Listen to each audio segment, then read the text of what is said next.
All right, So thank folks, you. it's 6 o'clock.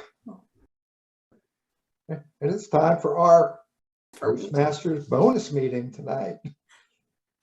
Yeah, normally we have some even more people. I don't even know if we have all of our speakers here yet, but that's all right. We're going to get started without them. Just let's have a review of what we're going to do this evening. Especially you folks new that haven't been to a bonus meeting before, typically we're going to give speeches. We'll do 3 speeches in a row. Okay, and then at the end of that, we're going to do round robin evaluations. Okay, now we won't do a round robin evaluation for everybody in the audience. I'll pick like 3 or 4 people to give a round robin evaluation because we do have 8 speakers tonight, and 2 of them are going to be rather long. And then we'll do about a minute of evaluation in the round robin. Now, I might inform everyone, if you would like to add something to that evaluation for any one of the speakers, you can certainly do that in a private chat to the speaker. Now, after our first round, we have, like I say, we have 8 speakers tonight. We'll take a little break, run, get another drink, go to the potty, whatever it is you have to do, pet your pets and things like that. But it should be fun. And that's the way we're going to do it. How's that? Any questions? Well, if you don't have any questions, we'll just get started. Can you give us the lineup? Can you tell us who's speaking, what the lineup is? Yeah, who's the timer? On the agenda, but I can yeah, read and them who's off the timer too? No, we don't have a timer tonight. Oh, okay. You're on your best behavior. Arlynn is off the hook. So we have our speakers this evening in the order that they appear. Will be Steve, Arlynn, Cynthia, Megan, Sundy, Rick, Griffin, and me. So we had one very last minute cancellation, which was Teresa. She was going to be speaker number 9, but she said she wasn't feeling too good, so she didn't think she could do that tonight. So there we have it. So that's our lineup for the evening. Is everybody ready? You're pumped up? And so we're going to start out with that guy. You know that guy. He's been around. And he's got his Santa Claus looking space on and with his beard. So let's talk about reflections. And the introduction says, Socrates said, an unexamined life isn't worth living. And Toastmasters has the same philosophy. And when we complete a path, the final project is to reflect on the work that we've just completed. Now, our first speaker today is doing just that for the team collaboration path. Let's welcome Steve to the lectern with his speech, Reflections. Take it away, Steve. December is the time for reflection, especially as we approach the end of the calendar year. In pathways, there's also a time for reflection after we complete a path, and that's what I'm doing today, as Charlie said, reflecting on the team collaboration path that I actually completed in July. Mr. Toastmasters, fellow Toastmasters, and guests. I realized I should have already done this speech, but here we are. It is what it is. And the main thing this path has underscored for me is that Toastmasters is an educational program, not just a public speaking program. And let me tell you, I've learned a lot. I've learned quite a bit in 2021 as I worked this path and served as the District 40 Public Relations Manager. Now, one of the key projects in this path for me was the Lead in Any Situation project. I did the speech for this project back in July of this year. I applied this project to my PRM role, my Public Relations Manager role. And I was able, with the help of the 360 evaluation from all the people I worked with, to review how that went. There were some challenges that, honestly, I didn't quite measure up to, such as reviving the tired, stale, public-facing district website that we have, and then adding landing pages to that website. But there were other things that my team and I did accomplish that I was proud of. One was creating a totally new, member-focused, exciting District 40 website, thanks to Arlynn. And another was providing critical Zoom support during the virtual district conference in 2020, thanks, among other people, to Rick Sebree. Now, during my time as public relations manager for the last Toastmasters year, I also did a bi-monthly newsletter and started a weekly news bulletin to publish time-sensitive information for members of the district. And those have both been hugely successful. But notice the pronoun I used there. I did this and not we.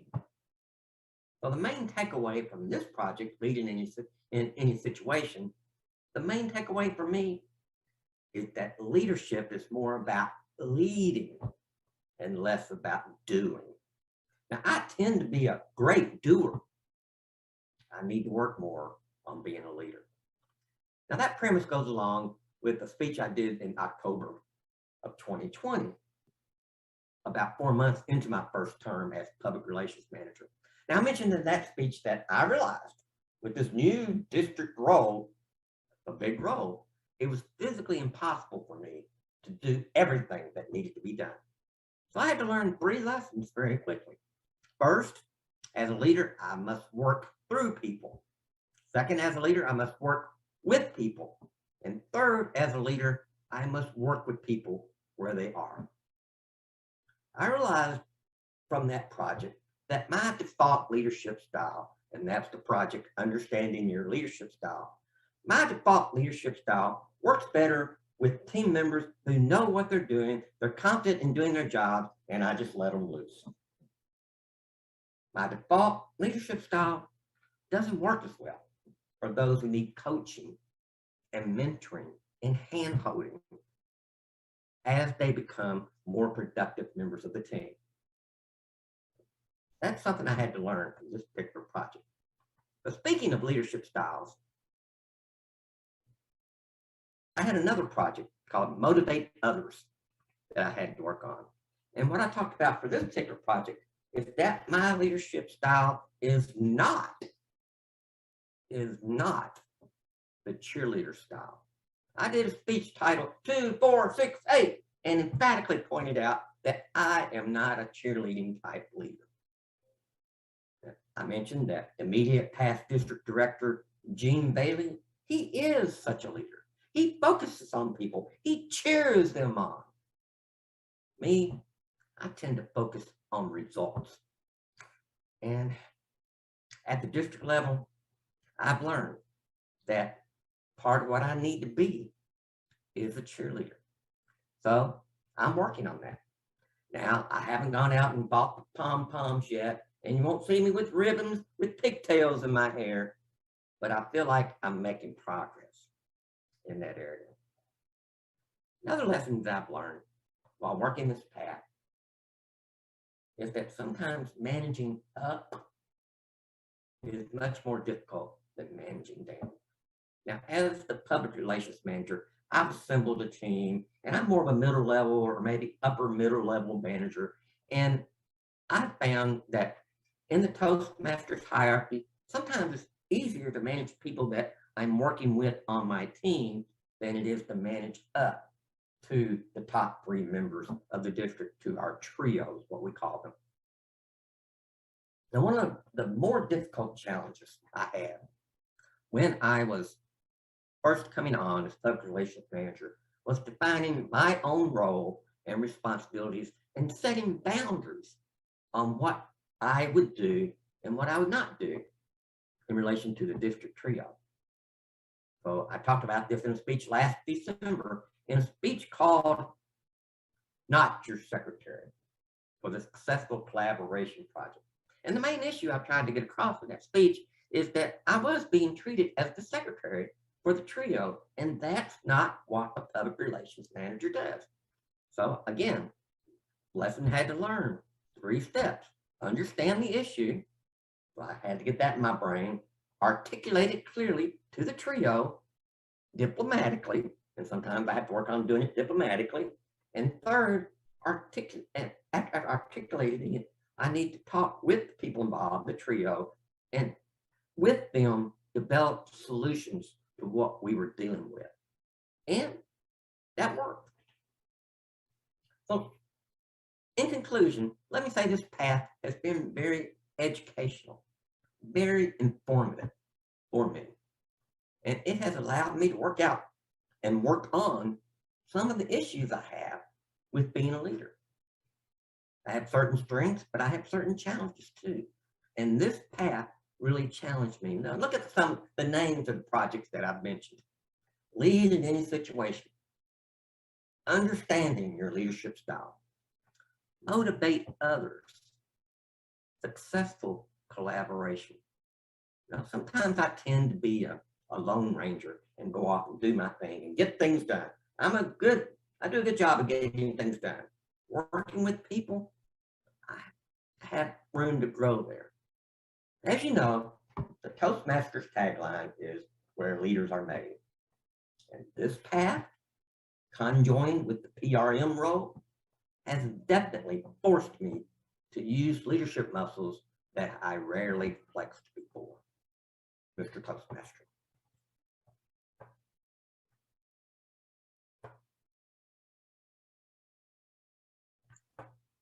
I got to learn to get myself unmuted here on a regular basis here, don't I? Thank you, Steve. I remember those speeches, Drew, to tell you the truth. Sometimes they're agonizing. Uh-oh. Boy, she's getting ready. Well, our next speaker, she's going to share her most recent bathroom experience. Whew. Perhaps you've had a similar one that was difficult, one that took longer than it should, turned into one big stinky mess. Does she need more of Steve's fiber recipes? Well, let's find out about that with Arlynn's speech called My Bathroom Experience. Take it away, Arlynn.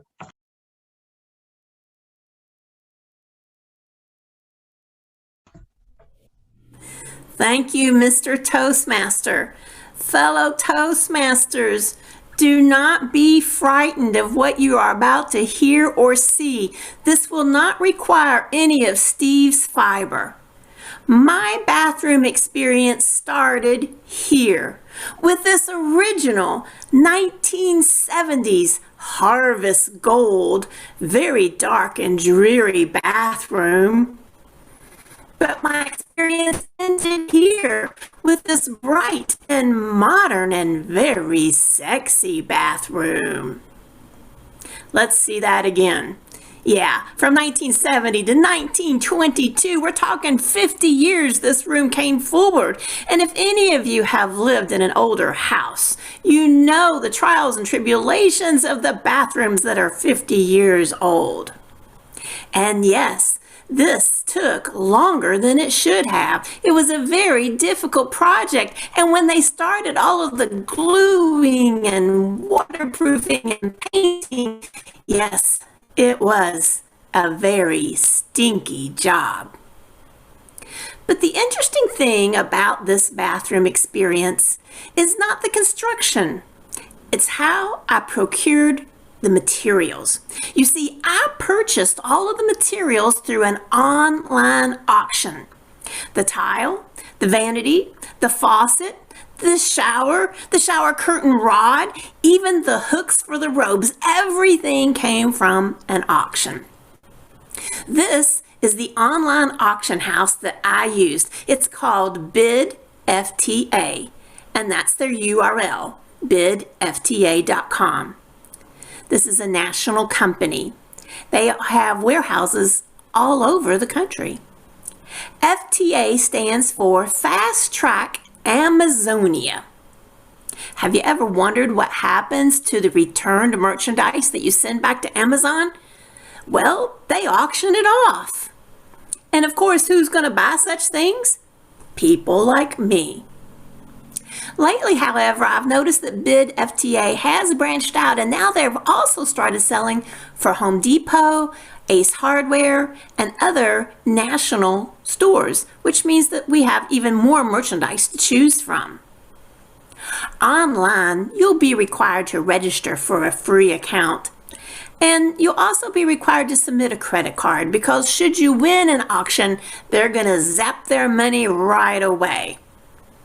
But then, once you're in, you'll have a free account, and you'll be able to choose which states you want to look at so that you can filter out all the auctions that you don't care to see. And then you'll come to a screen that is full of tiles. It looks like every child's Christmas morning dream. And each one of these tiles represents an auction house with an auction. Now, the way I filter auctions, I get to see the auction houses that are in Louisville, Shelbyville, Georgetown, Elizabethtown, Cynthiana, Maysfield, Walton, and several of the Cincinnati houses. Each auction typically has 7 to 10 different auctions every week. So it's a lively site, and a lot of merchandise goes through this place. Once you choose an auction that you're interested in, you'll open it to see what's going on specifically with this auction. And here with this auction, you can see we have 125 items. You'll also read instructions, details. For an example, here you can see that we have building materials, appliances, electronics. They'll also give you information on when you can inspect the goods. If you want to go to the warehouse and look at it before bidding, you can do that. It also says when the auction is finished, when all your bids have to be in, and when you go and pick up your merchandise. And yes, you do have to go and pick it up. They are not going to ship it to you. Another very important thing to understand is how the bidding will be done. For instance, in this particular auction, the bidding is adjusted based on the bid amount. So as an example, if the bid is less than $1, then the next bid is going to go up by 5 cents more. But once it's over $1, then the next bid is 10 cents more. So you don't want to get caught with your pants down. That happens a lot in the bathroom, you know, by always knowing how much your next bid is going to be. Now, I got to tell you, I had a lot of fun shopping for my bath and winning auctions left and right. But before you delve too deeply into online auctions, let me share just a few experiences from what I have learned. And the first one is to read the description. Let me say it again. Read the description carefully. I didn't do that. Look at this receipt. I thought I was bidding on a box of crayons for $2.25. I was going to give it to my niece. No, I wasn't bidding on one box of crayons. I was bidding on 24 boxes of crayons, and those crayons cost me a total of $67 for a lifetime worth of crayons for my dear niece. But the worst part was, this warehouse was an hour away. That meant for 1 hour, Charlie sat next to me in the car, driving home, giggling like a teenage girl over my mistake, all the way home. Remember, the cost of crayons was how much? $67. We're going to come back to that in just a minute. Now, the next thing that you might want to know when bidding on online auctions is to, wait for it, read the description carefully. Does that sound familiar? Yep, that's twice in a row now. I was careful to read all of the measurements on this vanity to make sure that it would fit into the car. But I didn't pay any attention to the weight. Oh my goodness, let me tell you, this vanity, made from solid hard woods with an attached Carrara marble top, does it just sound heavy to you? Oh my goodness, it was a beast, you guys. I was begging for every strong passerby to help load her into the car. And look at the price that I won this bid for. $61.50. Now this is a $1,200 vanity and I got it for $61. How much did I pay for crayons? $67. I paid more for the crayons than I did for the vanity. So mark my words, read the descriptions very carefully. While we're on the topic of description, you'll find the warehouse manager's best estimate of the condition of what you're bidding on. Sometimes they'll say it appears new, and then you can feel confident that what you're getting is completely flawless. And if you get there and it's not, then they will refund your money. Good to know. Now here you can see it says open box. Now you've got a picture there of this lovely couch and it's going now for 10 cents. How could that possibly be? Well, when you read in the description, you find out that it's the chair only. So if you had need for a chair, that might be fine. But if you thought you were getting a couch for 10 cents, you would be just surprised as I was when I came home with 24 boxes of crayons. The last thing that you might see in the condition report is damaged. Now I have to say that the warehouse manager is very good at describing the damage. They're very honest about the damage, and they usually take photos so that you can actually see the damage for yourself. So knowing the condition of the items that you're bidding on allows you to bid accordingly. Now you might be surprised to know that this speech project is actually just like Steve's, reflecting on my path. And in this case, it was the visionary communication path. Yes, you're wondering, what does my bathroom experience have to do with reflecting on my path? Well, the project goal is to summarize the skills that I've learned, and you can probably tell by now that I had to use a lot of communication skills. I had to use a lot of project management skills, and what better way to reflect on the path than to tell a personal story about how I use those skills in a real life situation. Now, I can't say for sure that the skills I learned on this path saved my marriage, but I will say that through careful project management and communication, Charlie tolerated my extravagant shopping sprees, and we lived through the construction project. Cynthia knows what I'm talking about. That's not easy to do.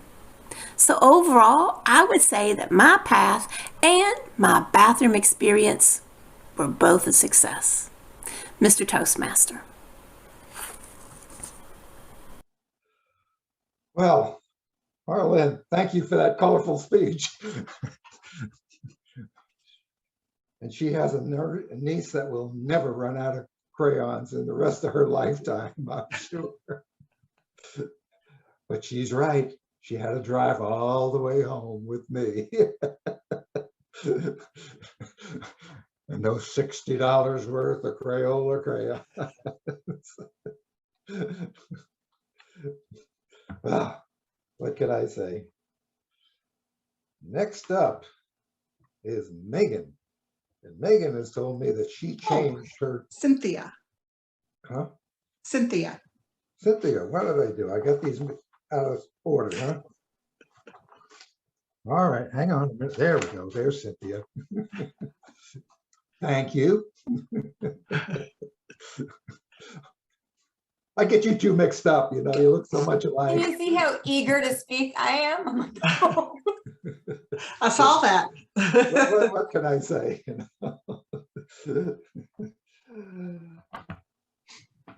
Next up, our speaker today is going to share a story about how popcorn courage changed her way of thinking. I'd like you to persuade you today to have some popcorn courage in your life. Let's welcome Cynthia with her speech called Popcorn Courage. I can hardly wait to hear what this is all about. Take it away, Cynthia.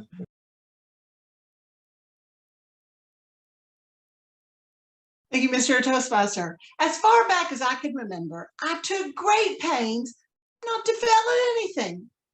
Easy. I just didn't try anything. Anything new? No, not going to try. Because if I did it poorly. Then I never wanted to do it again. I just told myself, well, I'm just not good at it.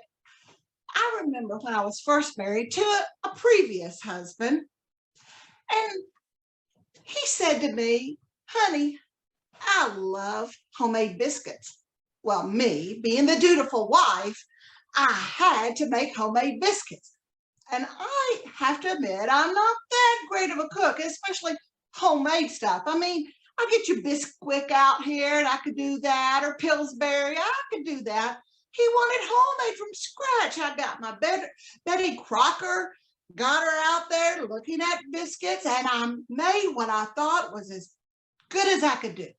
He takes one bite and nearly broke his teeth. They were so hard. Oh my goodness. And I have to say, he was very kind. He said, well, honey, I really don't like biscuits that much. Oh, it was so devastating to me, especially being a new wife. But I told myself, I don't know how to make biscuits. And I will never do it again because I don't know how. I kept those narratives in my mind every single time I tried something and did poorly at it. I just said, I can't do it. I defined myself in less than terms, and I just stopped trying things. Now, next marriage, I meet Steve, and you all know Steve. Steve is fearless. He is not afraid to try anything, and when he messes up, you know what he does? He doesn't run and hide. He doesn't say, I can't do it. He tries again. Imagine that. He does something and messes up and gets it wrong. He'll say, well, I'll just do it better next time. That was just not in my vocabulary. Now let's take the kitchen. How does he do the kitchen? He has tried a lot of new things. He'll try something like tapioca pudding or broccoli casserole. It doesn't turn out right. He says, what could I do to make that better? Whoever thought of that? That was not what I grew up with. So one day, Steve, he started really pampering me. And he started making popcorn every week, once a week, but not the kind of popcorn that I make. Now, I know how to put it in a microwave, press popcorn, and I made popcorn. No. Steve does it with oil. Can you imagine putting it in the saucepan, putting kernels in it, or the top where it pops?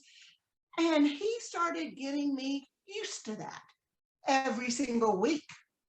Now it's time for the popcorn. I knew it was because I could almost smell it. My mouth started salivating like Pavlov's dog, and I just knew it was time. And he was in a Zoom meeting. I needed that popcorn. So I thought, what could I do? I don't know how to make it, but maybe I could try. Maybe I could be like Steve. So I got the directions out. So proud of myself. Put that oil in, started to make that popcorn. Suddenly, a stench in a whole house. Steve runs back in. What is that smell? I burnt popcorn all through the house. And if you don't know what burnt popcorn smells like, it is very hard to get rid of that smell. And I cried, never again! Cannot make popcorn! Not gonna ever do it again. So he calmly, it's okay, honey, it's okay. I like burnt popcorn. No, I'm not gonna be that way. No. So calmly, in the next few days, I started thinking, now, what does Steve, WWSD, what would Steve do? And I knew he'd try again. So I said, okay, I can do it. I can think differently. I can, put different kind of oil in, take it off sooner so it doesn't, burn. There's so many things I can do. I'm going to try something. So he's in a Zoom meeting again. And here I go, braving the kitchen. Don't know if I should have the fire department on speed dial or not, but okay, here I go. I made it. And I didn't burn it. Can you believe it? Now, I didn't cook it all the way. I'll admit I had kernels left, but I made it.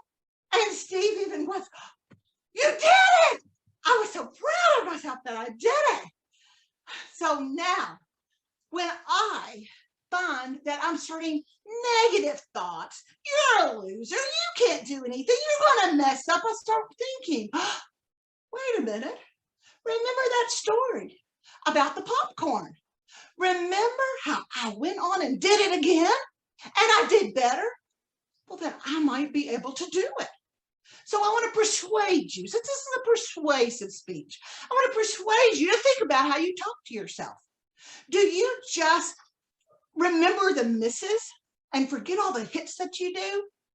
Do you tell yourself, no, I can't try anything new because I can mess it up, or I've messed it up 1 time, 2 times, 4 times, 5 times, but that's all right. You're learning. Me, I learned how to do it better. So now, could you do with some popcorn courage in life? My advice to you is go out, make that popcorn, have some popcorn courage. I did, and it tastes great, Mr. Toastmaster.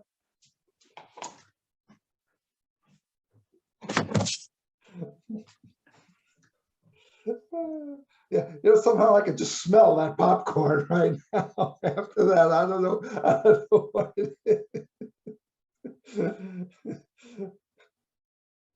But I'm with you. The microwave really does a pretty nice job. Being a basic lazy person.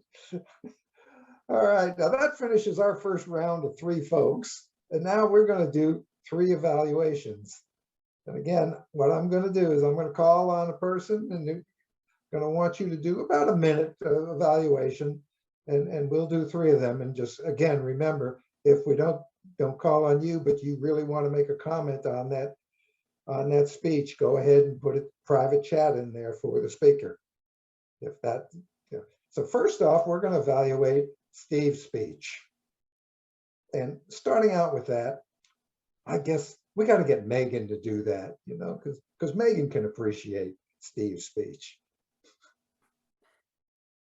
I have to say, Steve, you're ready to borrow my pom-poms because I always feel like you are a cheerleader. I want you to embrace that. I love how you really did bring us on this path with you. I felt it and heard it through your vocal variety more than anything. The modesty and sincerity and vulnerability of what you learned, where your strengths were, and your vision were really clear.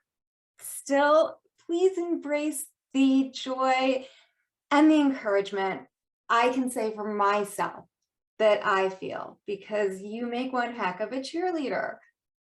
The suggestion I really do want to make is not to have the blur background, because there were times that your gestures would get a little lost and a little, spacey. And I would just recommend taking off the virtual background. that is my mini evaluation. Thank you, Mr. Toastmaster and Steve. Yeah. Thank you, Megan. And next up, I'm going to ask Rick what he thought about that speech. I would love to give you some input, but my cat is sitting on my notes. So bear with me. I'm not going to pull back a nub here. Sorry. Steve, I loved your hand gestures and your face gestures. Everything you did was well formed to the speech, and your speech, as Megan pointed out, was very well put together. I like how you said you struggle with leading instead of doing. One thing that you did do that I really like, and I find it hard to do myself, is to look around the room naturally. You don't have anybody to look at. You're just looking around the room at different things. And you did a great job. I really appreciate it. I thought that speech was a lot of fun. It's almost like you've given that speech before. It came across so natural. But I'm going to hand it back over to Charlie now. Okay, thank you, Rick. And one more time, we're going to do it. Sherry, what do you think? Steve, I really enjoyed your speech, and I would say that I agree a lot with what Megan and Rick have also commented on. One thing I might suggest that you may think about if you were to give this again is I'm not sure that you really needed to apologize for being a bit late, that you had finished your path in June. We wouldn't have known, or I wouldn't have known for sure. So you could probably leave that out. Also, there was a point where you talked about, you started talking about your accomplishments, but first of all, you talked about your failures and then your accomplishments. I was thinking you might reverse that order, talk about what you accomplished and then, anyway, that's just a thought. I don't know if it's valid or not, but anyway, I think that you had some great points in it. I really liked what you said, I and not we. That really struck me as something that we all need to think about. And you needed to learn, you learned more about leading and not doing the work. Boy, is that something I struggle with. So I think it's a very valuable speech and I really enjoyed it. And thank you for giving it. Thank you, Sherry. Yeah, and that's a pretty good point, you know, that when you talk about leadership, to figure out that leadership means not doing it, but getting somebody else to do it. You know, being a basically lazy person, I'm really into that kind of stuff. But now we're going to talk about, don't shake your head there, Arlynn, because now you're going to get evaluated. Sunday, I think you should evaluate Arlynn's speech. I could tell you're just itching to do that. I was telling Katya that, my daughter here, I was telling her how much fun your speeches are, and definitely this one was just as fun as all the others. You had me laughing with the humor of being caught with your pants down in the bathroom and paying $64 for crayons. It was a blast the whole way through. I was laughing and enjoying, and I was grateful that Katya got to see that part of you. And I really admire that you used the slides, because I'm going to try that tonight and I'm scared to death, but you did it so good. And yay, you can do it. I can do it maybe. So great job. Thank you, Sunday. Well, Steve, here's your chance to get even. Steve, what did you think? Because you've been involved in these home improvement projects of late. Yeah. Okay. Arlynn, I thought you, as always, gave a good speech. You're always very informative in the speeches that you give, and this was no different. And as Sunday mentioned, your humor it was good. I also really enjoyed the vocal variety throughout the speech. When you're talking about the crayons, you know, your voice, and you pause for effect. And then you talk about Charlie over here giggling as we're coming home. I mean, it's just really very effective with your vocal variety. So if I did want to make give a gift, you know, was this really a reflection? You know, some people might argue that it was not, but no, that's okay. We don't have pass fail. We get credit. So more power to you. Thank you, Steve. Okay, and Let's follow up with comments from Griffin.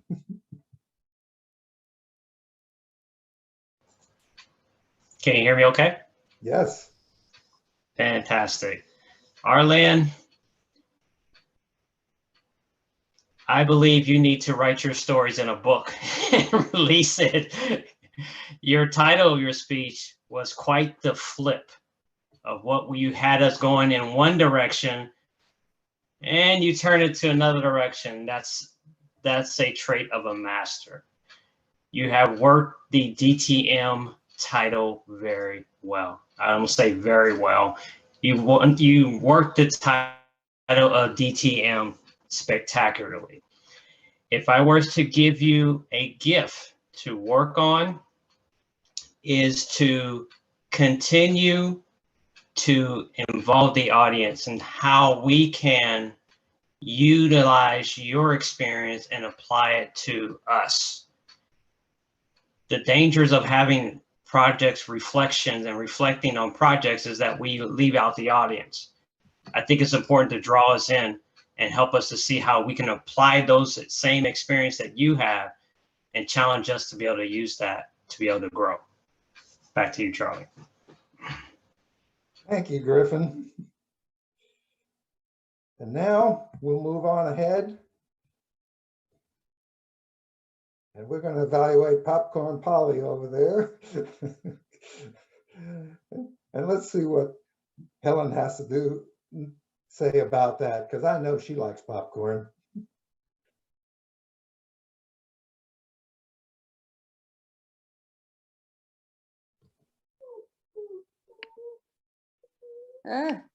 Can you hear me? I don't know what I'm doing.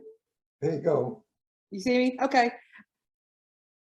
Cynthia, I really, really liked your presentation because I was working on something similar to that. And what I liked, what you had stated, was you pinpointed one thing. You focused on one point. Your point was that you gave up on things. You didn't want to try things twice. And then you challenged yourself to try the popcorn, and you didn't give up. Like Steve said, don't give up. You know, try it again. So the outline was great. The presentation was, the outline of your speech was really good because that's something I have a difficulty time with, and I enjoyed every second of it. Good job. Thank you, Helen. Sherry, what did you think about that popcorn speech? Cynthia, I just was laughing so hard. That was the funniest speech, and I really love the ending when you all started eating that popcorn. I had a hard time finding anything that I would suggest that you might do better. But one thing, if you wanted to think about it, is I just really love WWSD. What would Steve do? I think everybody, you know, can relate to that. You might have worked in WWSCD for what would Cynthia do at the beginning and contrasted to that towards the end. When you were talking at the end, you were so exuberant and over the top that I just thought that was hilarious. And I think not only was it hilarious, it really had a good point. And I think a lot of us do struggle with being afraid of failure. So it's a very valuable speech that I think anybody would benefit from hearing. Thank you, Sherry. Well, I'll tell you what, I'll weigh in here too, because I can be evaluated too. And I got to, you know, Cynthia, every time you speak, the thing I probably enjoy more than anything else is your animation. You don't just sit there in the box. You're all over the place, and that it just makes that whole speech lively. It just comes alive, and I think that's such a good talent that you have. And it's not just words coming out. It's that whole visual picture. And I have to tell you, when you were talking about the smell of the burnt popcorn, I mean, that really resonated with me. I don't know why, but somehow I could almost smell it in my nostrils when you were talking about it. So I think you did a very nice job of taking a serious bit of, life lesson, if you will, and presenting it in such a delightful style that it became very effective. So again, thank you for that speech. And again, anyone that wants to make any comments directly to the speakers, by all means, do it in the chat. And that said, now we're going to move into the next round. Now, Megan, now. Oh, okay. Our next speaker has changed her speech and her introduction here, but I've got it in the chat, so I'm going to go give it to you directly from the chat. Now, each of us has one day of the year in common, which means something completely different to each of us. And with Megan's very public birthday coming up, whoa, she shares with us how she keeps a worldwide celebration as hers. So let's join Megan where she says, what's in a date? Take it away, Megan.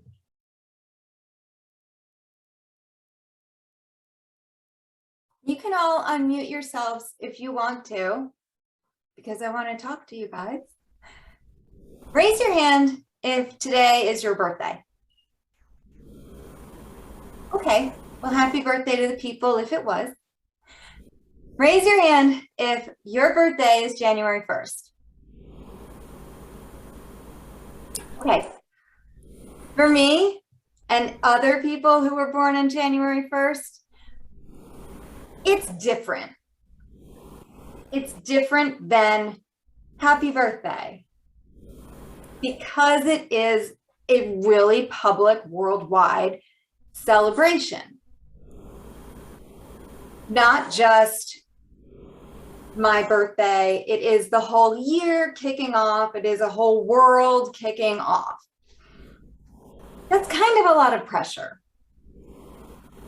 If nobody else has a January 1st birthday and you haven't had to experience that, I'm a little happy for you. Today, I'd like to share with you how having that birthday is something I don't like, how I do like it, and the ways that I've been able to make it more happy for me. I think we're getting some feedback. So you guys, if you want to unmute yourselves back again, that's okay. This way I don't want to make it come from me, the birthday girl. Having your birthday means it's your day. It's personal. When you have January 1st, people make it weird because it's not just your birthday. They think it's okay for them to talk about in a weird way. You're a New Year's baby. No, I'm gonna be 43 as an adult on January 1st. Oh, wow, did you ruin your parents' celebration that year? I really hope my birth didn't ruin my parents' birthday celebration 43 years ago. You must have the biggest birthday party every year. I don't. Thank you. I kind of feel like a loser right now. Can I have my prescription and my ID back? Because you're a stranger, I don't know you, and we go through this every time.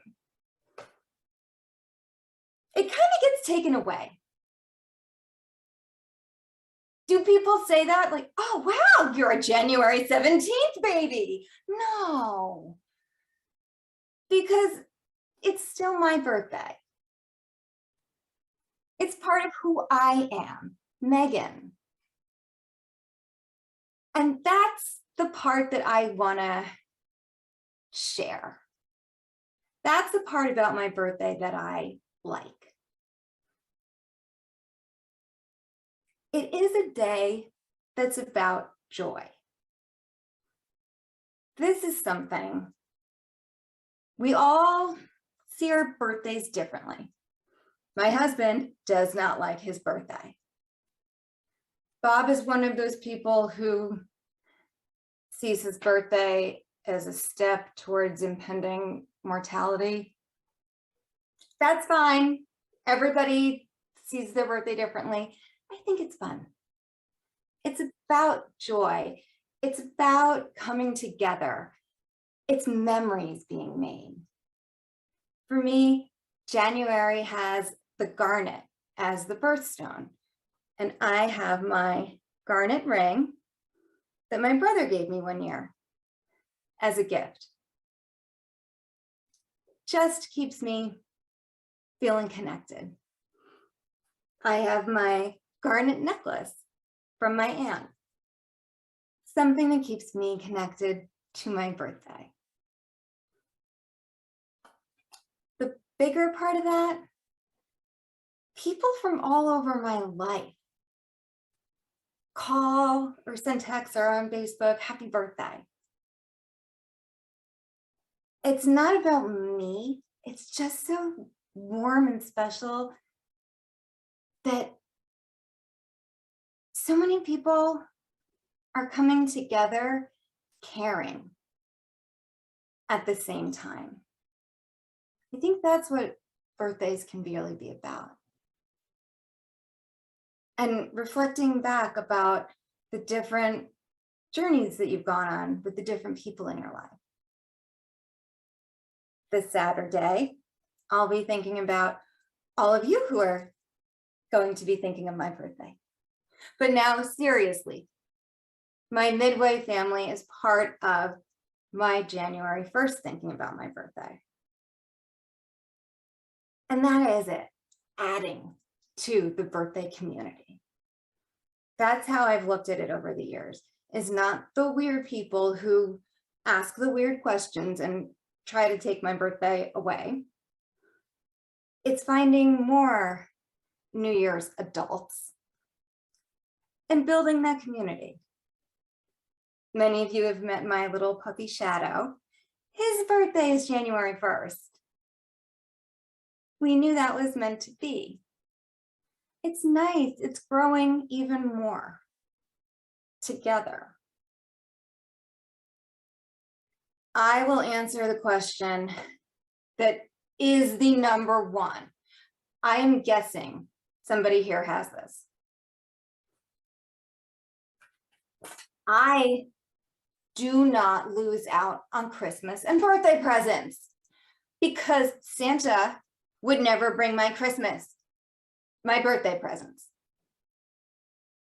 I ensure that I get both. That settles the rest of the weird questions.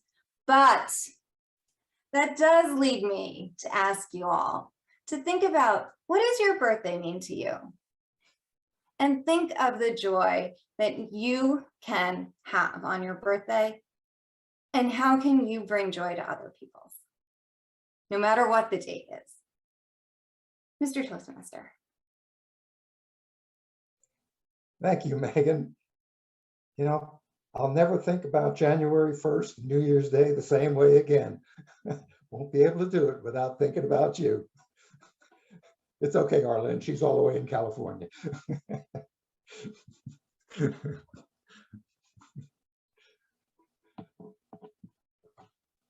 Now, our next speaker says, music has always been an important and essential part of Sundy's life. Now, she blames her dad, but that's another speech. Today, she will attempt to convince us to listen to Christmas music all the time. So let's welcome Sundy with her speech, More Christmas Music, Please. Take it away, Sundy.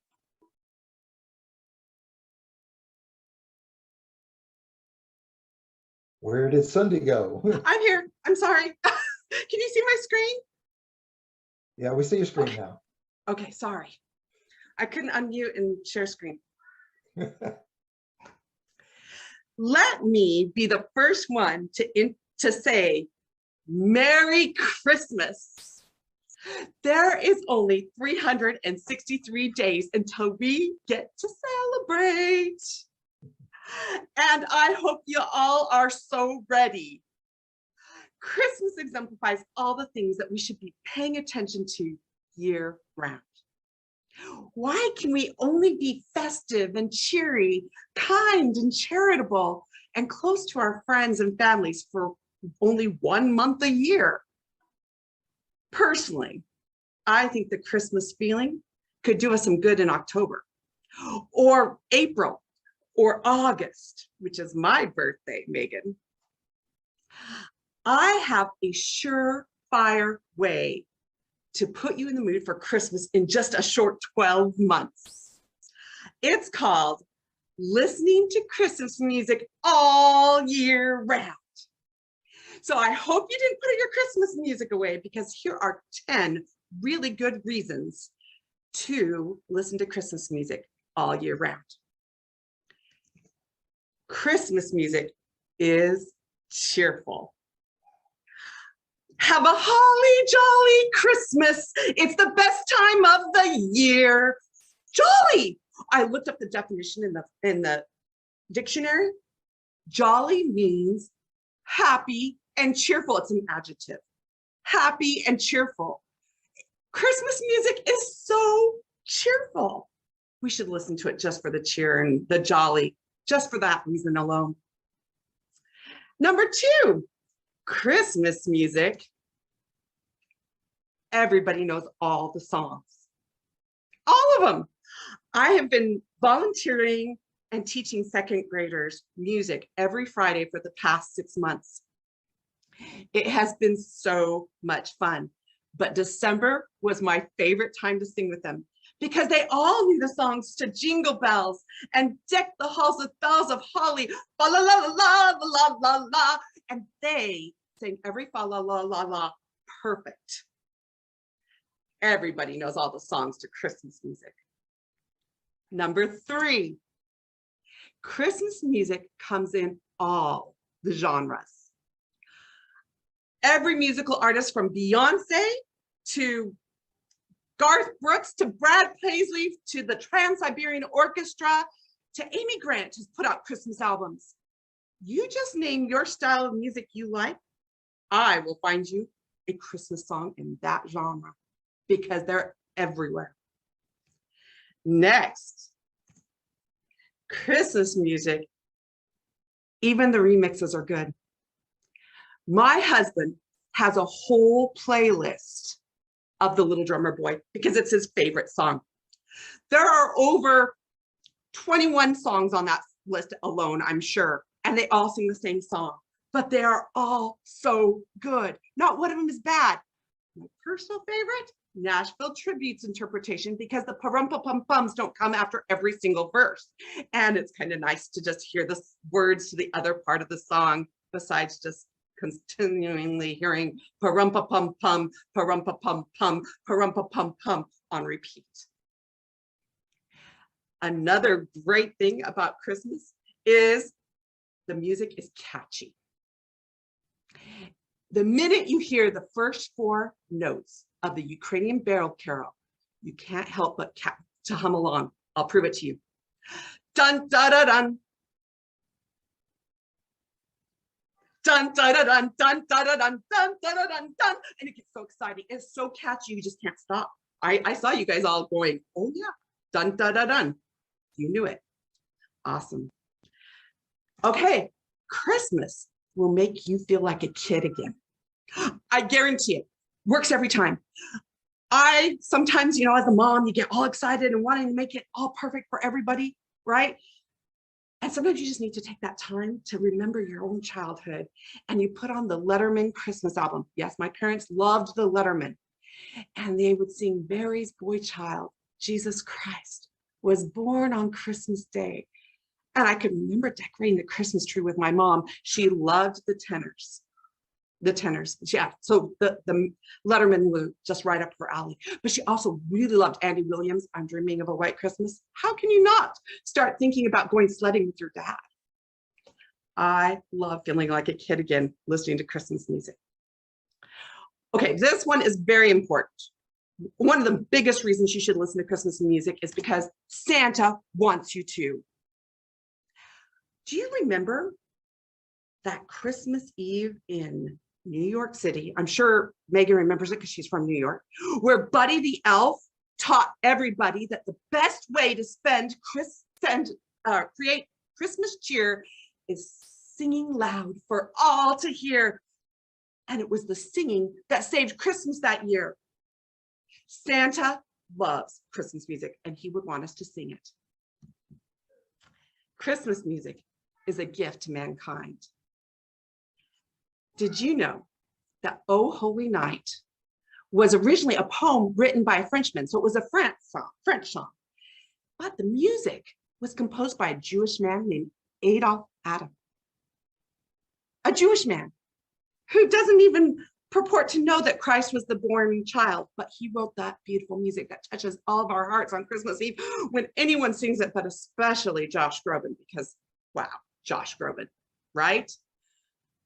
I love that all mankind can come together through Christmas music. Christmas songs are also timeless and universal. The oldest Christmas song known to us is Handel's Messiah, formed in 1772 for the first time. That's pretty old, and it's been around for a long time.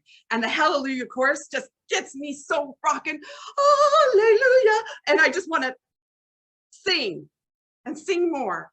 It's wonderful. And then there's Feliz Navidad. So it's around the world. Who doesn't want to say Feliz Navidad? I mean, I know what Feliz Navidad is because of that song. I wouldn't have known otherwise. I don't speak languages. I speak music. And last but not least, Christmas music reminds you of Christmas.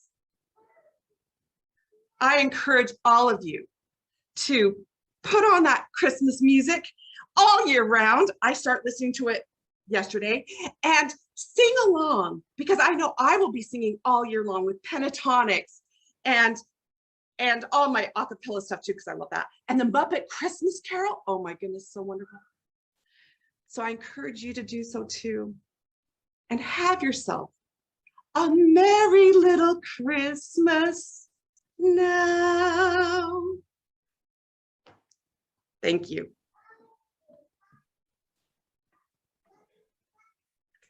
How do I unshare? Thank you, Sundy. Take us off screen share. All righty. Wow, what a talented bunch we have here at Midway Toastmasters. We have singing and dancing and the whole thing. What can I say? I feel so untalented. But now our next speaker, oh, he is so talented. Oh, he is, he is. We often think of mentors as wise sages that are always sharing their wisdom. But if this wasn't always the case, can you be guided by someone who holds their wisdom close and doesn't want to share? Rick will share with us how a mentor of this type rarely was helpful, but unwittingly helped him to learn valuable lessons that he uses to this day. So let's welcome Rick with his speech titled Common Folk, Helping Guide Common Folk. Thank you, Rick.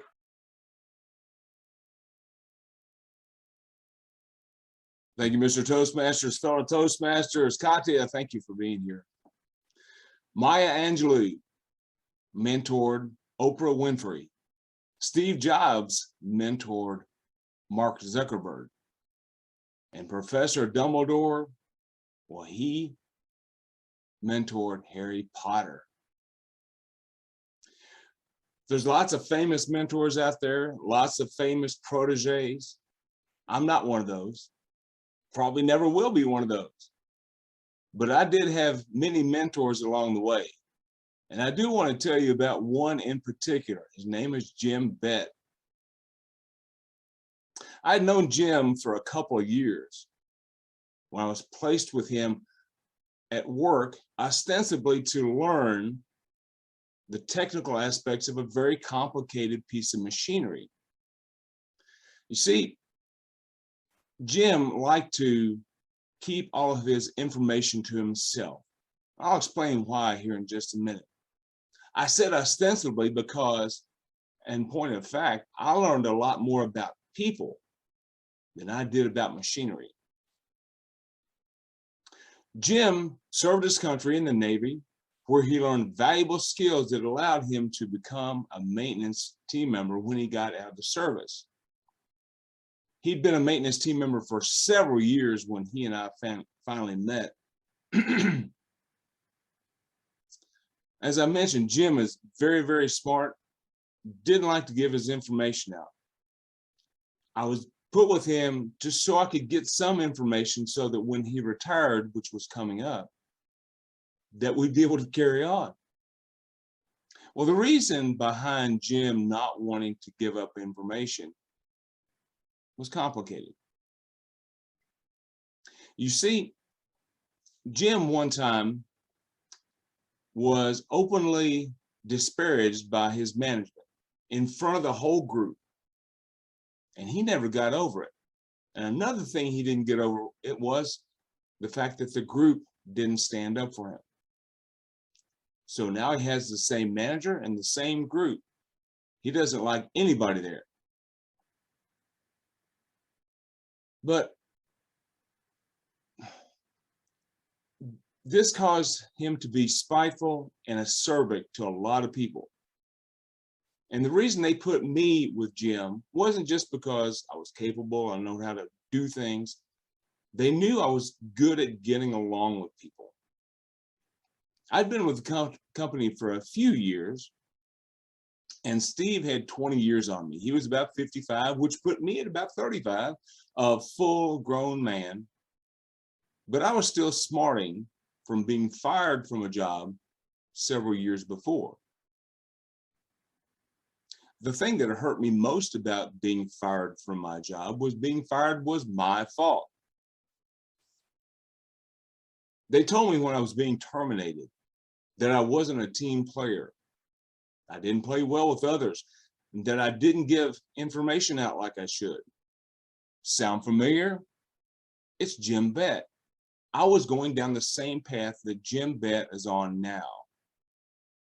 I changed my ways, but at that point, I just hadn't quite figured out what way my ways were going to change.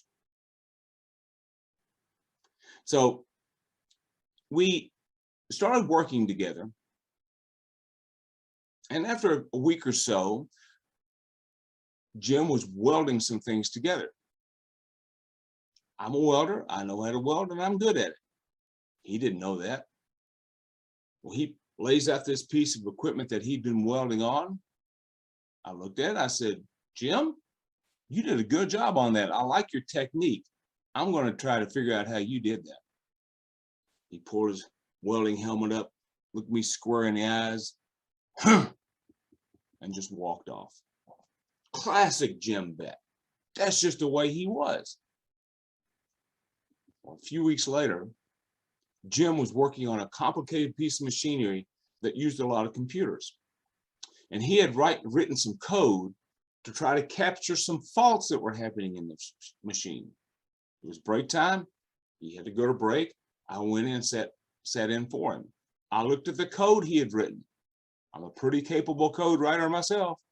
I looked down through there and figured out everything that his code did. When he came back, I looked at him and said, Jim, I like your code. It's simple, it's elegant, and it looks really good. He pointed right at me and he said, tell me everything that code does. Well, I went down chapter and verse, everything that code did. His face softened a little bit. He said, you realize in all the years I've been with this company, you're the first person that has ever commented on the work that I do as being good? Oh, that made me feel good, but it gave me some valuable information about Jim. Jim needed validation. That's what he needed to get information out of him to come out of his shell. Now you might be thinking, but Rick, isn't this supposed to be about you being a protege and somebody else being the mentor. Sounds like Jim's being the protege at this point. No, no, no, no. I was learning all this time from Jim. That was great information that he gave me just on how to talk to him. Well, Jim was coming up on retirement.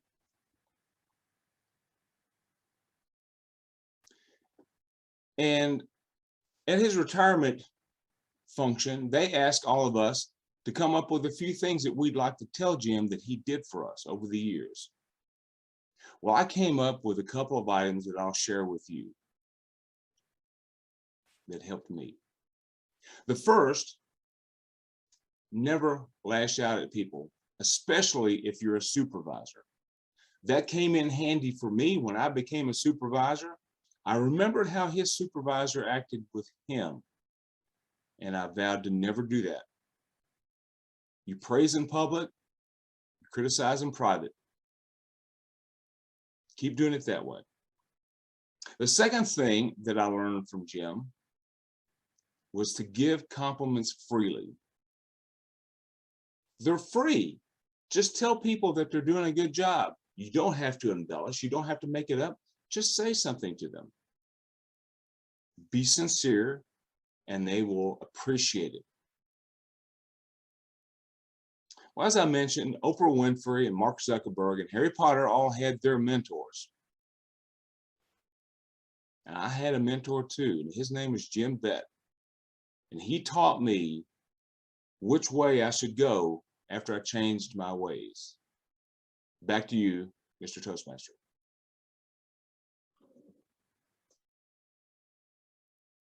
Thank you, Rick. Very enlightening. So now we'll get into the evaluations. First one we're going to evaluate is Megan. Arlynn, why don't you start out with evaluating Megan? Thank you, Mr. Toastmaster, and thank you, Megan. I really enjoyed the fact that you were perfectly comfortable talking to yourself. Now, I know in some circles that might not be seen as a plus, but in this particular case, it really worked. And the fact that you were talking to yourself and then to find out that you were actually talking to the pharmacist was quite the surprise. That took me for a loop. I was not expecting that. I did not see that coming, and I always appreciate that. I appreciated that you talked more about the journeys that you went on with your birthday community and how everybody affected your life and how you affect everybody else's life through the sharing of the birthday and acknowledging birthdays. If I had one gift to give you, it would be that sometimes when you get excited, your voice tends to really go into the higher octaves. And for some men, I know Charlie, when a voice gets to a certain octave, they just don't hear it very well. Now, your voice is very pleasant and very understandable when it's in the lower octaves, which is your normal speaking voice. So I would say just be careful when you're getting excited, because we love you excited. I want you to stay excited, but be careful of your voice when you get excited, not to get up in those higher level octaves. Mr. Toastmaster. Thank you, Arlynn. Yeah, that's a technique I use at home. Helen? Helen, would you like to give us some comment on Megan's speech, please?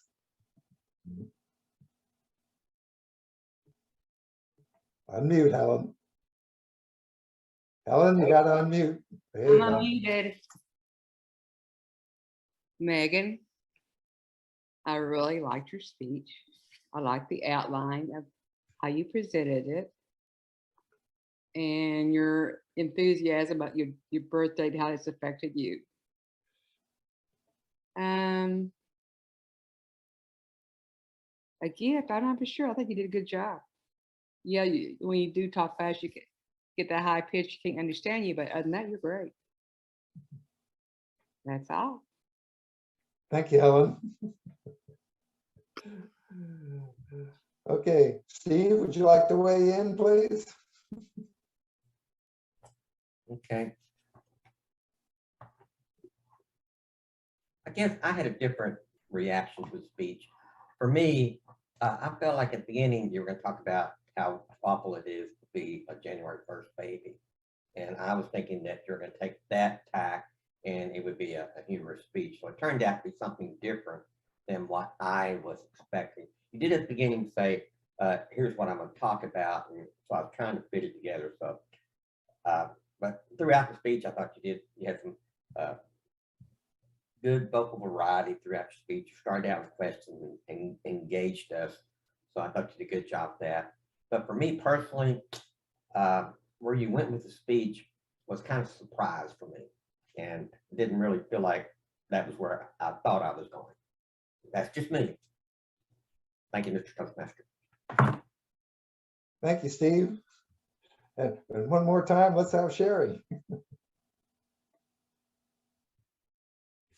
Megan, I really like the way that you started out by asking questions and asking us to raise our hands because it immediately drew us into what you were going to talk about. And I think you did an excellent job when you were doing your dialogue and acting out the different people and the goofy questions that they ask you. I like the way you moved across the screen when you did that. It was really fun to see you do that. I like how you contrasted what you didn't like about your birthday with what you do like. And the main message to me about this is how to make your birthday your own. And I know my daughter-in-law and other people suffer with the same issue where their birthday is close to Christmas or New Year's. So I think that's an important speech topic. And I think a lot of people would be interested in hearing how you made it your own. So I just hope you give that speech again. Thank you, Sherry. Now let's move along and let's talk about our opera singer here and how she did. And I think Cynthia really enjoys that operatic talent that Sundy has. Okay.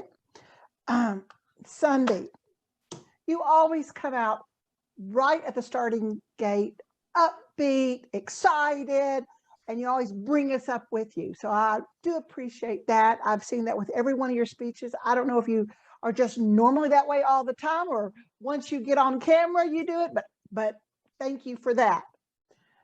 I'm thinking this speech should be a persuasive speech. I know that'll be somewhere in your path. I was looking at the going, well, she's really getting some good points here, persuading us here. And you were saying this is your first time, or maybe you're new to using a PowerPoint. You did a great job using that PowerPoint. Each one, you just had that, and then you had an explanation, which I loved. And then sometimes the singing went around with it. That's good. Just so you know, I don't know all the words to all the Christmas songs, so not everybody. Sometimes I'll say things and it sounds like it's there, but you know, I can fool people though. But I really appreciated it. I enjoyed it. So thank you for sharing that. Okay, Griffin, what do you think about Sundy's speech?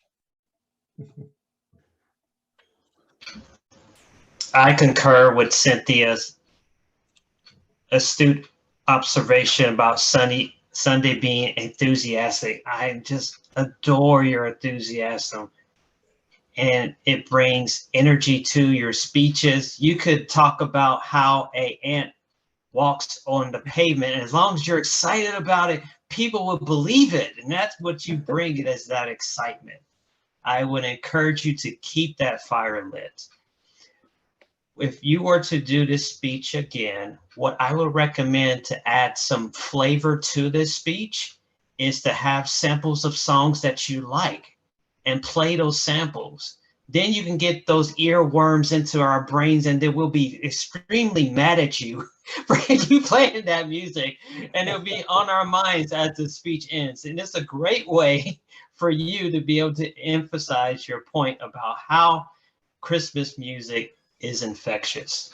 Back to you, Charles. Thank you, Griffin. And Rick, you like to give Sundy some feedback? Sure, Sunday, it was a great job. As somebody mentioned, it was your first time using PowerPoint, which that can be tricky. It went very, very well. I think all the good stuff's been given. The thing that I'd like for you to work on maybe is you're ebullient. You're up all the time. And it wears an old man out like me. I have to come in for a landing every once in a while. So during your speech, come down to a landing spot, nice even keel, let us all catch our breath, and then take off and go up and do all that wild stuff that you do. I love the enthusiasm. It's amazing, but oh, it's hard for me to keep up with. Back to you, Charlie. Thank you, Greg. And now let's move along to Rick's speech.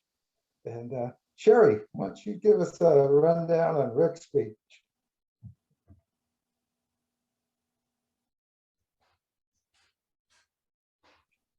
She's gone. Well, while we're waiting for Sherry, let's get Steve to give us some feedback on Rick's speech. Okay, I was just looking over there, so let me look here. Yes, Rick, I thought you, in this speech, you did a good job of using dialogue and storytelling, and felt like at the end you gave us the moral of the story, and you had some good phrases there about being spiteful and acerbic. So overall, I thought you did a good job with this. You were basically, it was just your head on the screen, so there was an opportunity for more gestures, but you know, sometimes that works. Mr. Toastmaster. Okay, Arlynn. Well, Rick, I like the fact that your whole head was on the screen, because what I also saw was your hands. And for some reason, it just gave the impression of being a very casual conversation that you were having with me, because the eye contact was so good and you were so close to me. And every so often you would just sort of rest your head and your hand as if you were just, I don't know, it felt sort of grandfatherly. Not that you're old enough to be my grandfather, but don't listen to what Steve says. I liked it.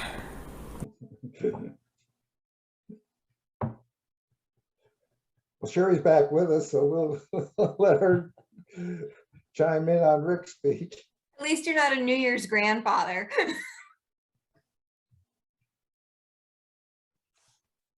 Rick, I liked the way you started out talking about the famous mentor relationships. I thought that was interesting because I actually had never heard that before. So it really caught my attention right away.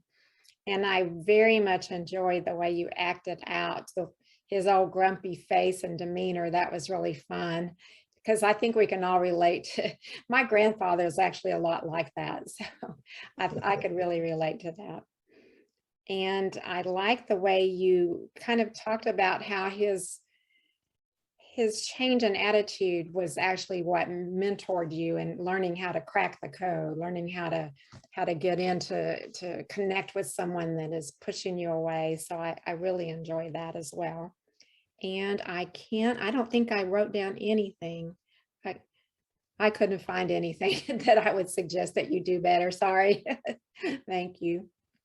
Okay, thank you, Sherry.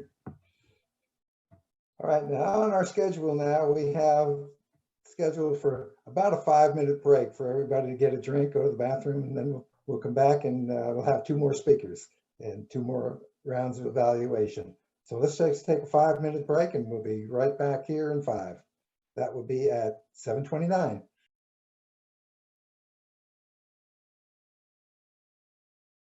All right.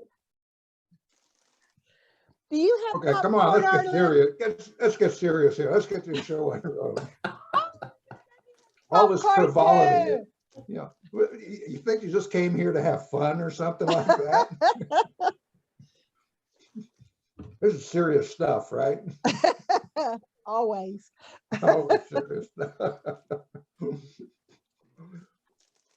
All right, moving ahead.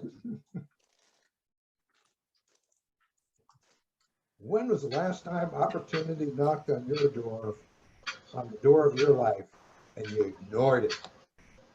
Griffin heard a knock on his life's door when he read from a Toastmasters online magazine about debate meetings. Listen as Griffin shares vital lessons he learned from opening the door. Let's welcome Griffin with his speech, The Menacing Knock of Opportunity. Take it away, Griffin.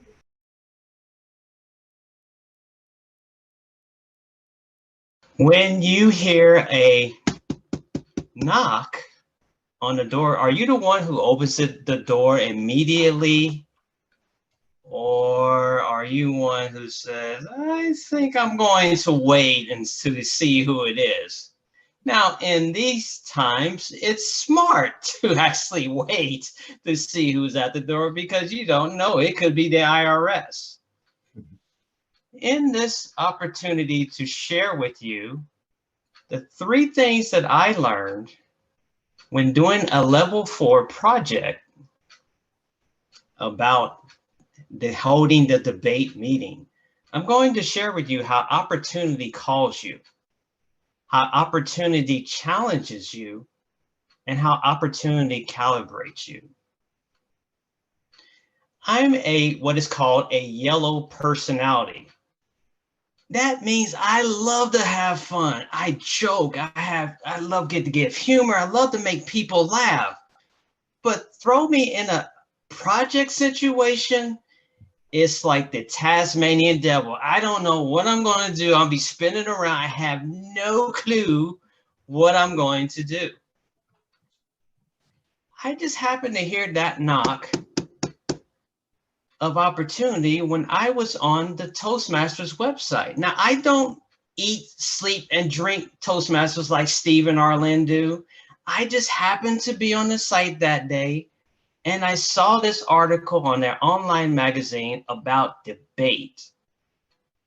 And I started to read it and absorb what it said. And I said to myself, this could be the opportunity that I've been looking for, because I'm doing innovative planning and I needed to finish my level 4. And I've been putting this off for months. And I said, this is the knock of opportunity. I hear the call. So opportunity called me. And I said, I'm going to do this because I need to get this completed. I want to finish this level 4. So opportunity called me. Now think about times in your life when opportunity has made that knock and you decided, no, I don't want to go through this. I don't want to make that popcorn. I don't want to talk about my age. I don't want to tackle the bathroom, even if I bought a lot of crayons. I don't want to do these things. But opportunity comes knocking every day. Will you open that door? The great philosopher Daffy Duck said this, I don't like pain, it hurts me. And I realized that once I jumped into this project, I was swimming over my head. And this one I learned that opportunity challenges you. Now in the level 4, they have a checklist, which is great. I love checklists. Only if I check it when I get it done. So I decided I'll just do my best and let's see what happens. It's like taking spaghetti and throwing it against the wall and see what happens. It told me in this checklist that I needed to form a committee. A committee. The only thing I think about when I think of committee is superheroes. So I said, okay, I'll form the Avengers. So I asked Teresa, Sherry, Arlynn, and Charlie to be on a debate committee. I gave the idea about having a debate and they loved this idea. Arlynn gave me some ideas. She said, Cynthia did something similar. Here's something that you can learn from her. Let's have 4 people who are willing to debate. Let's have 1 moderator. And let's make sure there's no name calling, raised voices, speaking out of turn, and that members would vote for the most persuasive team. I said, this is fantastic. And I learned to gather feedback from different council members and committee members, and we were able to solidify a plan on how to run this meeting. I talked with Charlie and we scheduled last week of September, but then he decided that would not work because we were celebrating the anniversary of Midway, and we decided to go ahead and have the first meeting in October. September 13th, I gave the announcement. September 18th, I sent out an email about what the topic was about, but people wanted to know. September 22nd, I gave an update to everyone, calling for volunteers and debaters. Little did I know I would get victims. I mean, debaters who wanted to do this meeting. I end up drawing Rick, Arlynn, Megan, and Sunday.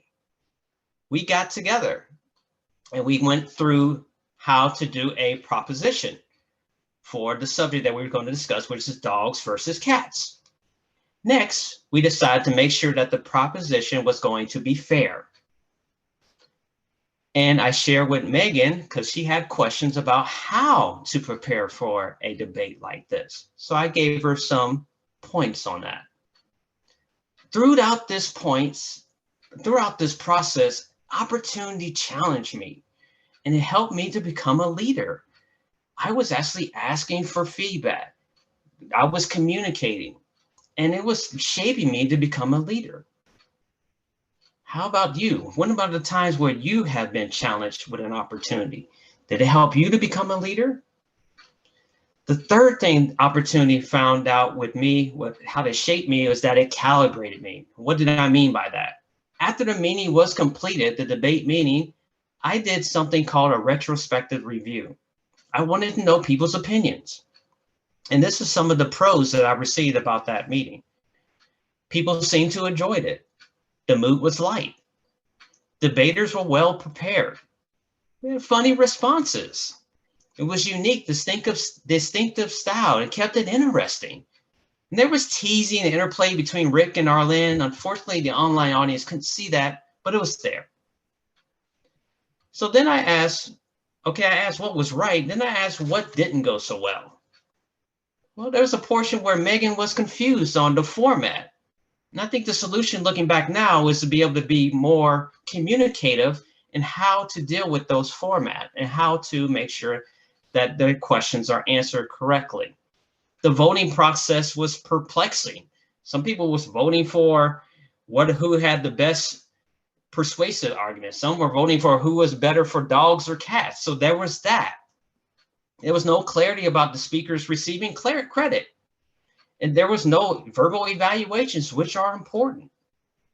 It was a suggestion for a front room table for debaters, or a debate cam, if you will. And one suggestion was to have the meeting have half the meeting with the topic, and then evaluations at the second half. So I learned that with this opportunity, it calibrated me. It helps me to see that this is opportunity for me to be able to do better with the next debate meeting. Daniel Ricciardo said this: everything you learn from is an opportunity to become stronger. And I also learned that trouble with opportunity, that it always comes disguised as hard work, said Herbert V. Pishnow. And I learned that when opportunity knocks, it may be menacing, but I would encourage you to step through that door. When it knocks, open it, step through that door, and dare to become better than what you're doing right now. Mr. Toastmaster. Thank you, Griffin. I appreciate it.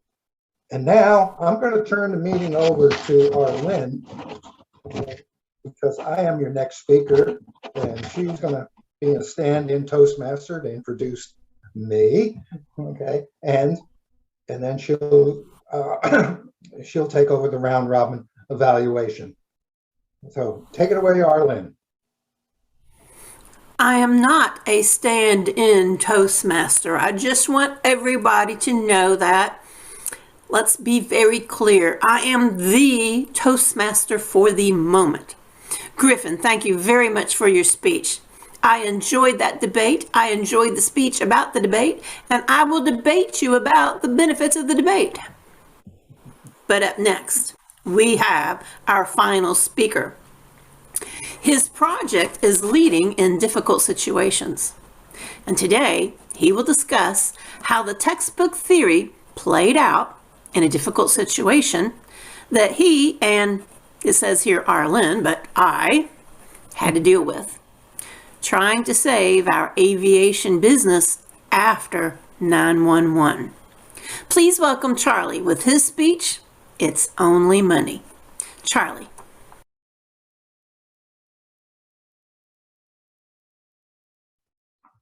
September 1st, September 11th, 2001. And those twin towers came crashing down. And when they came crashing down, so did our business. And as our business came crashing down, so did our financial security. Fellow Toastmasters, we're going to talk about the theory. How do you recover from that? Now, the theory that comes out and what they tell you in the space of this terrible situation that we fell into, and this certainly was, your first order of business is stay calm and be objective. Well, let me tell you, it's kind of difficult to stay calm and be objective when everything you've worked for decades has just gone out the window. But I had a technique for that, because you have to do something to keep from going crazy over this. And my technique was to think about those people in that twin towers and say, they had a problem. For me, this is only money. And once I could do that, then I could move ahead. And that's what you have to do. So after this disaster that happens to you, what's your next step? You have to make a plan. Now, after you've made that plan, now's the time you have to be decisive and confident in your plan and make the tough decisions. What are those tough decisions? The toughest decision was I had to let some of my employees go. These are people who were good employees. They worked hard. We couldn't keep them anymore. That paycheck was their livelihood. It's how they fed their family and themselves. And if you've never had to do something like this, let me tell you, it is a gut-wrenching experience to have to do that. But we needed to do it. The next part of it is you have to go and be encouraging and supportive to the other folks. You have other folks around you if you're going to salvage this. And all those people who work for you, they are scared. And you have to do something to encourage them to say, the end of the world has not happened yet. We're going to persevere here. Not only the people that work for you, but the people around you, the people that you work with on a business basis, your creditors to be one. And at this point, what you have to do is you have to encourage them and you have to ask for help. If you're not willing to ask for help, you probably won't get it. Now, did we get help? Yes, we did. We got help from the insurance, the president of the insurance company. We got help from the vice president of the bank. We got help from our fuel supplier. And believe this or not, we even got help from the IRS. So people in those particular conditions, they were wanted to help. They were willing to do things for you. And you have to accept that help. But after that, you have to have a plan and you say, what are we going to do? Our business has evaporated. The way we did business will not work anymore. Now, what we had to do is change our whole business model. And that involved all of a sudden Arlynn and I going from supervisory roles to being actively involved, because with our experience, we could actually bring in more money individually than anybody else in our company. So it's time for us to, of all things, go to work. And Arlynn, now she wrote training curriculums for large airplanes, because this is where the money was still. And she submitted those to insurance companies. And we got on the approved vendor list to give the training to people that just buying those big airplanes or needed recurrent training in those planes. I, on the other hand, had to learn a couple new airplanes and become expert at those airplanes so I could go out and give instruction to those insurance company jobs that were out there. But that's what we did. And before long, now the whole face of our business has changed. And we had people with large airplanes coming to Lexington to learn from us and paying a lot more money than we were getting before. And we had me traveling all over the country giving instruction on these larger airplanes. Yeah, Megan, I even spent 10 days in San Diego training 4 pilots on a particular airplane. And Arlynn, on the other hand, she instantly almost became known as an expert in teaching flight instructors. And people coming from all over the country to learn how to be a flight instructor from her. So what we did, we were flexible, we were resourceful, and we changed the whole face of our business. So if you're going to be successful recovering from that disaster, you have to be willing to change. And we were. Now, it took us 10 years to do it, but we did salvage that business. So let's go back and say, okay, what were those key things that you have to do to recover? 1, to be calm and objective.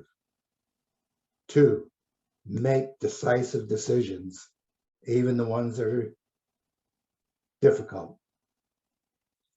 Be willing to accept and solicit help from other people.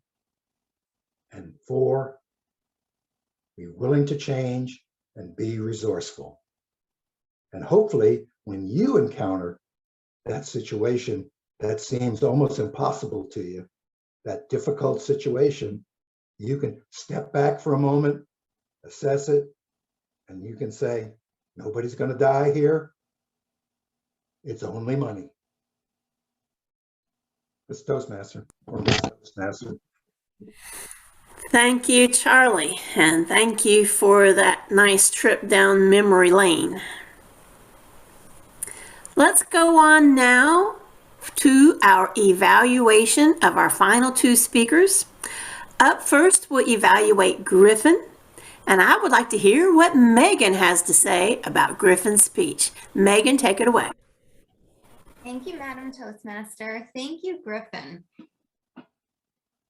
I really enjoyed your speech about your leading the debate experience because it was serious. You did bring a lot of information, but you kept this fun, light, engaging tone and spirit the whole time, which I really enjoyed. And I felt like, okay, he had fun with this and he's having fun telling us about this. Maybe I could take on something this hard. I really appreciated that part of you processing the entire thing and then sharing it with us. And also for sharing how much of potential there is for what any of us can do. And like you said, for what you enjoyed about going forward for maybe a next debate or next new format.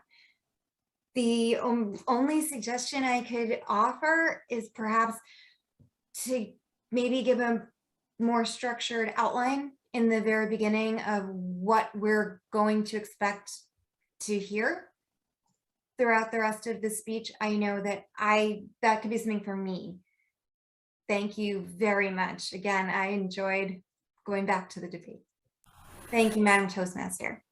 Nice job, Megan, giving specifics. Up next, Sherry, could we hear your thoughts about Griffin's speech?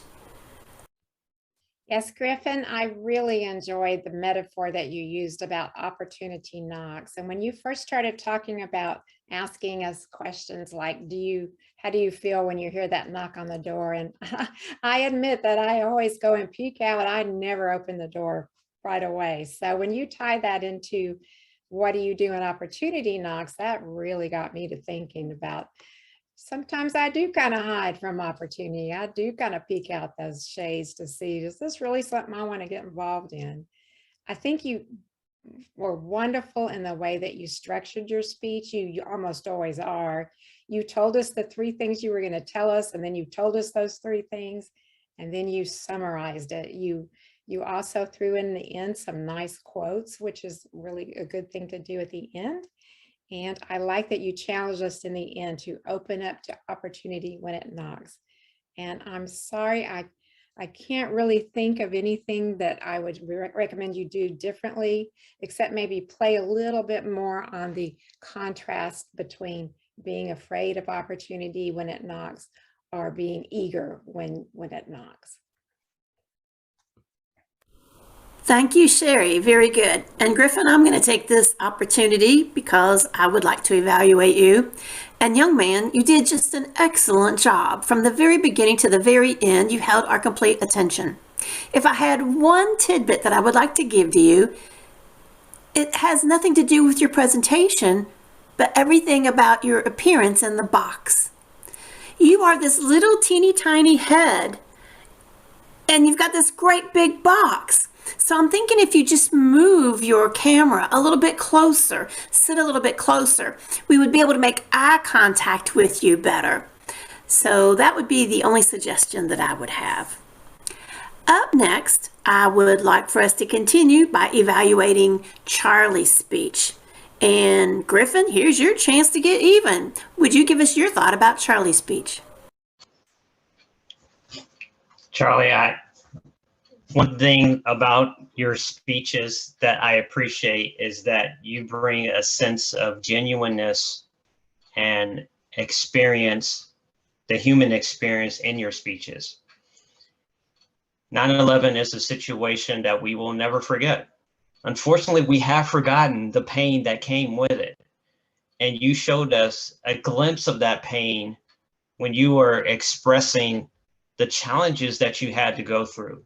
I'm thankful that you are allowing yourself to be more vulnerable in speeches. And the thing that I would encourage you to do more of is continue to express that vulnerability. Because on the exterior, you're this big tough guy that we know. But I like to see that soft side of you more. And I encourage you to bring those out in more of your speeches. Thank you, Griffin. And now, last but not least, Rick, would you care to give some thoughts about Charlie's speech? Sure thing, Madam Toastmaster. Charlie did a great job. As Griffin mentioned, September 11th is raw for all of us, but you showed us how you and Arlynn dealt with the impact of that with a can-do attitude. I also liked how you involved the audience in that you talked briefly about visiting San Diego, where Megan lives. That's cool. I like it when you draw people in like that. I like that speech. I can't think of anything that I would do to perk it up any, but I really liked it. Thank you. Thank you, Rick. And now that concludes all of our speakers for tonight and all of our evaluators for tonight. Let me remind you that you can still send private chats if you have something that you would like to add for somebody. You could also add emails. And if anybody needs a written evaluation, please let Charlie know and he'll facilitate a written evaluation for you to have. And with that, I just want to thank Cynthia for the popcorn. It was a wonderful bonus meeting popcorn party. And now I'll turn it back over to Charlie as our official Toastmaster for tonight to close us and adjourn. Thank you, Arlynn. Well, I hope everybody enjoyed the meeting as much as I did. You know, it's a little different format, and I, for one, enjoy the bonus meeting format a little bit because we get to hear from so many people in a concentrated fashion. And I think it's fun. And thank you all for participating. What I would like everyone to do is get over there on the agenda, on the website for next week. We need to start the year off right, and nobody's on the schedule. We need a Toastmaster, and we need a number of roles filled for next week. So get on there, sign up for anything you feel like. Sign up for 3 things if you feel like. But let's get it done. Anything anyone else would like to announce there before we hang it up for the evening?